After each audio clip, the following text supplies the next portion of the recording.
Hello there. Hello, amazing humans. I'm Vassia. I'm a psychologist, perfectionism expert, and today's topic it's really transformative, building unshakable self-worth in a world obsessed with perfectionism.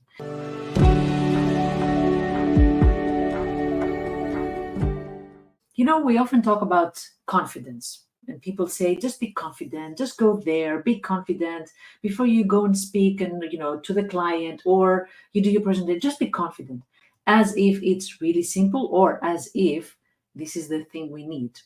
So, the thing that I want to talk about today is that confidence can be really fickle, like situational, conditional. You can be confident today, but not confident tomorrow. So, what happens there? It seems like we count on confidence, but it's not really the thing that we really want, that magic or transformative. What we really need is something deeper, something more enduring, something more sustainable. Um, as I said before, with self-confidence, one day you're at the top of the world, you feel like you have all the skills and the abilities you ever wanted, all the successes you ever dreamt of, but the next day you feel like you're back to square number one. So that's the thing with confidence. That's why cultivating confidence can be only just the tip of the iceberg, only superficial. We need something deeper, and that is self-worth. What happens when you have a strong self of self-worth is that you carry it everywhere, in every situation. It's with you. And the thing that also happens is that, irrelevant of what's happening on the outside, you are still feeling worthy. While with confidence, as I said before, it's situational. If the situation, the external circumstances change, also the confidence is impacted. So probably you're nodding along. You understand. You have experienced that. You know the roller coaster of your confidence, and you might say, "Yeah, but when I achieve X, Y, Z, I will feel worthy." But that's confidence. That's external. That's the trap. We think that our self-worth depends on achievements, but no, self-worth is non-negotiable and unconditional. So before we dive into the strategies, I want to let you know about something special. If you're resonating with that, and you know already that your inner critic is really strong, and that's why it doesn't help you build your confidence and your self-worth, you're going to love my course, How to Silence Your Inner Critic. I have a full agenda there with strategies that you can implement, and you can actually work on them every single day and silence your inner critic. And I say silence because the inner critic never fully stops talking to us. So it's available in my academy with the online courses. I'm going to drop the link below. And it's designed specifically for perfectionists, high achievers, that they want to break free from this cycle and they want to build this lasting self-worth.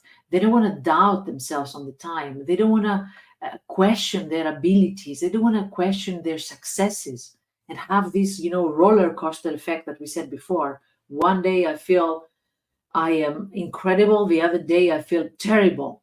So why doesn't this usual approach, working on our confidence, work? Because it's like trying to fill in a leaky bucket. It has holes in it. No matter how much external validation we pour in, it keeps draining out because we haven't fixed the holes and our core beliefs about our worth. That's the holes. We haven't fixed that, and because it's, as I said, conditional. You got the promotion, you feel amazing, you feel incredible, successful. And the next day, you hear a comment in the meeting, somebody doubting your idea, and immediately you fall into this abyss where you doubt or whether you should have gotten this promotion in the first place. You see how it goes from the high peaks to the really low lows? That's confidence. That's why it doesn't work.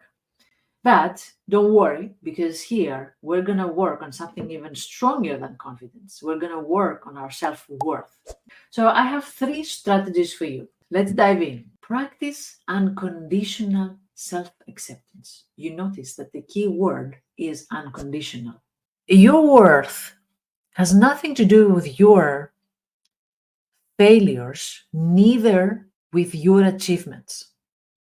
What I mean with that, if you feel that you are not worthy either of your promotion or of the fact that you are being loved, you are in a relationship, or people like you, if you feel that you're not worthy when you make a mistake, your worth is not dependent on your successes. So you're not more worthy because you succeeded. That's the thing about the self worth.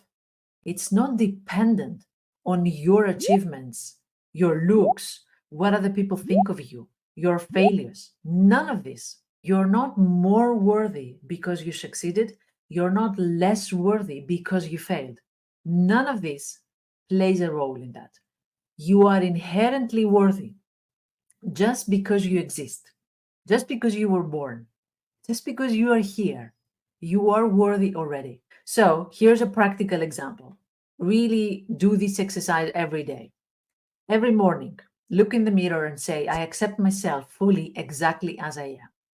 It might feel uncomfortable, but it's a practice to remember that you are not defined by what is going to happen at the rest of the day. You are not defined by the fact that you will deliver a project or by the fact that you will miss the bus, for example, or you will be late at the meeting. You're not defined by all this. Your worth as a person is not defined by this. So that's what you need to practice saying every day. I accept myself as I am, exactly as I am. It might feel uncomfortable, but that's your inner critic resisting.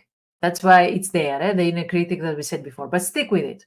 Over time, you will start to internalize that and you will start realizing, as I said, this dual quality of confidence versus self worth. You are not more worthy because you succeeded. Stop attaching your identity and your worth in your successes. You're not more worthy because of that. The same way you're not more worthy, less worthy because of the failures. I have worked with this with many people. I remember a client, let's call him Peter, and he struggled with that. He knew he was always chasing big achievements, and because that offered him the validation: I'm useful, I'm needed, I am productive, I'm successful, I'm important. That was the validation that he was getting.